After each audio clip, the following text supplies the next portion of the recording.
Alright, so we wrangled it off of here. Why is that running all the time?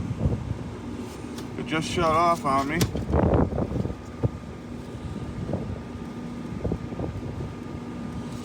That was in the manual position to run all the time. So